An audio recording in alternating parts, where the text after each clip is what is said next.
The slopes of lines representing annual sales Y in terms of time, X in years are given below.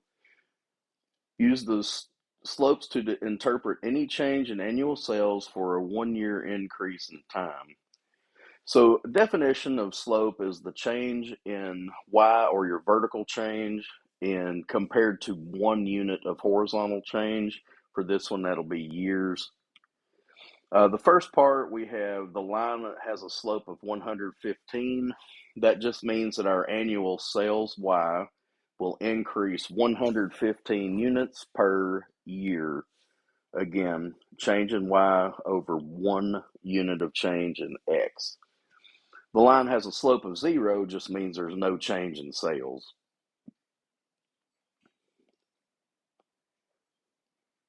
The graph shows the sales in billions of dollars for Apple Incorporated in the years 2013 through 2019. We're asked to find the sales increased the greatest between which 2 years.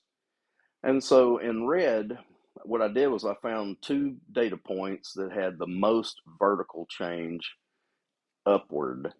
So from 2014 to 2015, that was the segment that had the greatest positive slope. The sales decreased the greatest between which 2 years. I investigated dot to dot throughout this graph. The one that appeared to have the most negatively sloped segment was between 2015 and 2016. And then finally, we're asked to find the slope of the segment connecting the points for the years 2013 and 2018.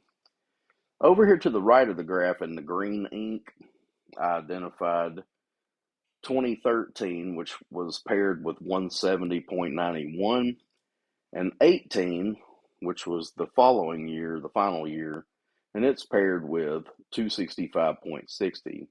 So I'm going to take these 2 points and use the slope formula to calculate the rate of change. On the graph in green, this line segment, that's the one that connects 2013 to 2018. So let's investigate the slope. Remember to subtract your Y's, or the sales, and subtract your years in the same order. That gives us 18.94 once you make your calculations. So that, in the way you translate that, is the sales increased because it's positive, an average of $18.94 billion each year between the years 2013 and 2018.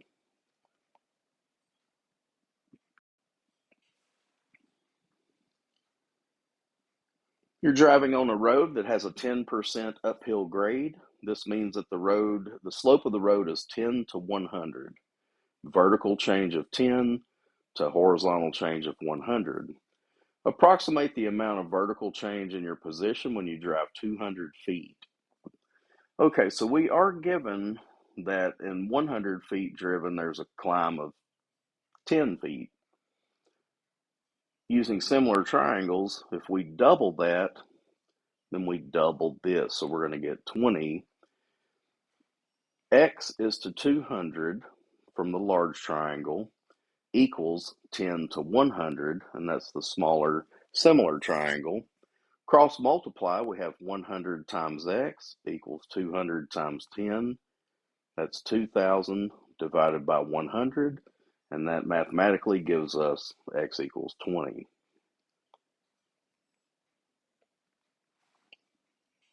Write a linear equation that expresses the relationship between the temperature in degrees Celsius and degrees Fahrenheit.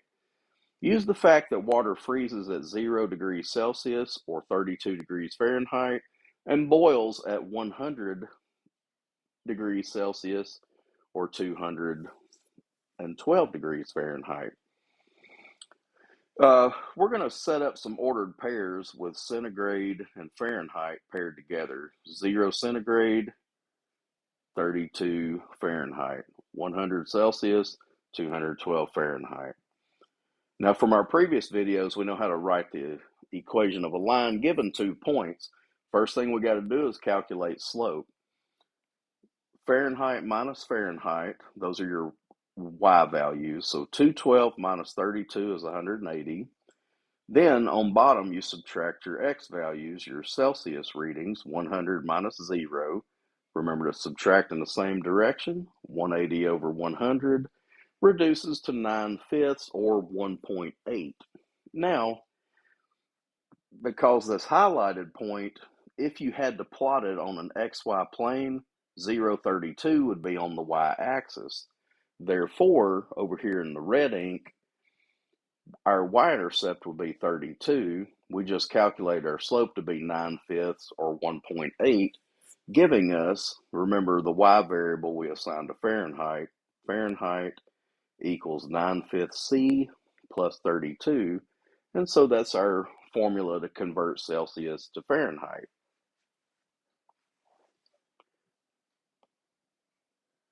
A sandwich shop purchases a used pizza oven for $565. After 5 years, the oven will have to be discarded and replaced. Write a linear equation giving the value V of the equipment during the 5 years it will be in use. Use T to represent the year. I'm going to set up the ordered pairs as T and value. So time in years, value in dollars. We're told that the sandwich shop purchased a used pizza oven for $565. So in the beginning, when T is 0, the value is 565. 5 years later, we're going to assume it's no longer worth anything. They didn't tell us otherwise, so we have to assume it goes to a value of 0. Calculating the slope, y minus y. So I wrote these, I put these arrows in here on purpose. 0 minus 565 over 5 minus 0, subtract in the same direction. That's negative 565 over 5, which gives us a negative 113. So over the 5-year period, that's a drop in value of $113 per year. It's a depreciation. Since this highlighted point is 0,565, that would be considered a y-intercept. It's the value in the beginning. So our value is negative 113t, because that's our depreciation, plus 565, which was our initial value.